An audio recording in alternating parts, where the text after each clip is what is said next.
So the whole YouTube thing is changing things, and with that, we could see some layoffs. A lot of people don't know that the alternative media and independent content creators on YouTube and elsewhere, especially over the course of the last decade with the advent of the internet and technology, video on demand, people are making a living doing what it is that they're good at doing something other than factory work. We're literally going from one age of reality to another. Some people support this idea, some people do not. We're not just talking about trolls, we're talking about the large corporations that are stepping on the little guy. So it's okay for the mainstream media to talk about ISIS, World War III, and other things. If the independent content creator does it, all of a sudden it's a controversial topic worthy of demonetization. This isn't by accident. This is probably coordinated. When you have that many corporations pulling out, it's not censorship because it's on their platform. They found a way other than censorship to hurt the alternative media. They can use censorship at some point, but that's not really what this is. This is free market. This is what happens when you have content creators dependent on a corporation for a check. Okay? So most of the money that ends up in my hands, okay, whether it be from my associate's website or whether it be from my own channel, both of those have the same root. That root providing 95 to 99% of my income, that would be Google Inc.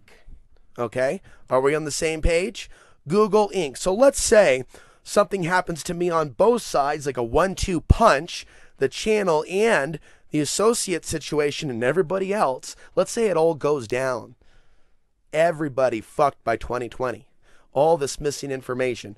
Only those that are generating revenue, whether it be $1 or $5 directly from their audience, those will be the ones surviving.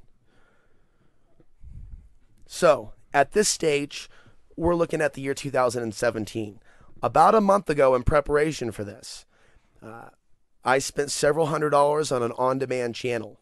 Okay, it's still in its infancy, and what I'm encouraging my audience to do, little by little, there's been nobody sign up in weeks, not a single person. There was one person that signed up several weeks ago. Okay, the website is outsidethebox.vhx.tv. Okay. So instead of outsidethebox.tv, which domain has already been taken, it's outsidethebox.vhx.tv.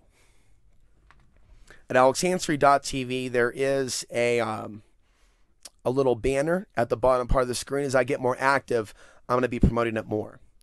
One of the things that I'm thinking about bringing back is Outside the Box TV, and we're talking about maybe mini documentaries or shows where we focus on some of the specifics regarding my favorite topics, you know, and put a little bit more work into it, a little bit more production, a little bit more information, you know, so it's not only myself at a desk talking about it here off the grid.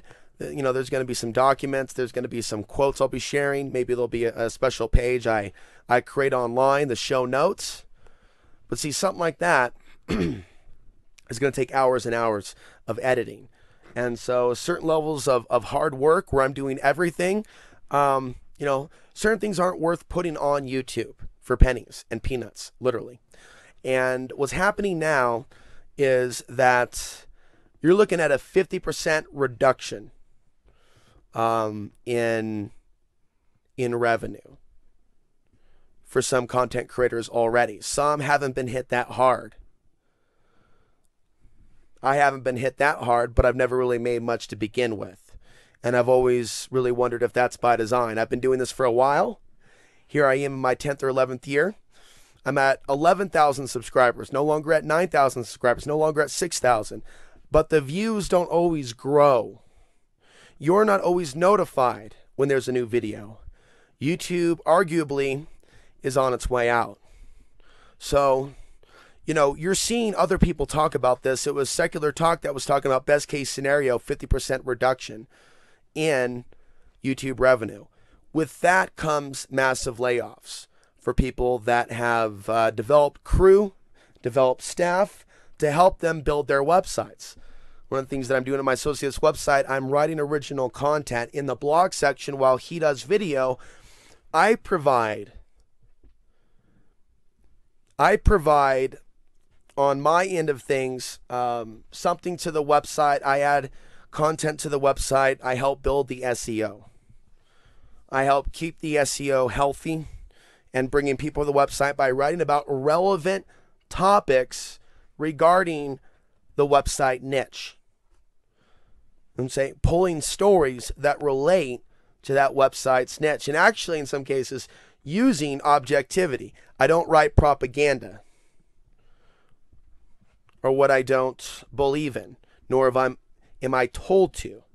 I use my own best judgment, what I think is like a middle of the road topic that, I like writing about, what I think's interesting that also would fit in with the website, and not use the website to fulfill my own agenda and just talk about things that Alex is interested in. That's for my own website. That's for my own YouTube channel.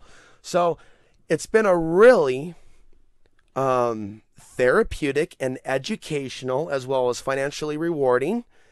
It's not a great large check, but it's been enough to save what I can and make payments on my land, and I'm a quarter of the way through. That was made possible by YouTube, permitting some people to become so successful at what they do to build hundreds of thousands of subscribers and then go out and hire staff, hire editors, rent buildings where you can put on television productions. I mean, there are so many content creators out there that are working out of real facilities, not just their bedroom, because they hit the zeitgeist, because of the free market. Because of the free market, they were good enough at what they did, whether you like their politics or not, that they were able to develop a large audience to thus be able to then hire staff and grow. Maybe one day I'll get at that point. But from helping somebody else, it's helped my own situation where I haven't been able to generate my own support, even though there are a few hundred of you that will listen. Maybe 2 to 5 of you signed up on a support level. I think there's actually about a total of 10 or 11. If we count Patreon, thank you guys, and we add that in with the on-demand, I think we're about 5 or 6 people each. Okay, so you're looking at $5 a month on the on-demand side. You're looking at however much at Patreon, $5 a month. In the end, and I want to be able to hit this, folks, real soon, in the next few months, but at least in the next year. I need dozens of you to sign up, and that's not a large number. But if dozens and dozens, and we hit a point of several hundred subscribers, I'm going to be in a much better situation to bring you better content. And I believe I can do this.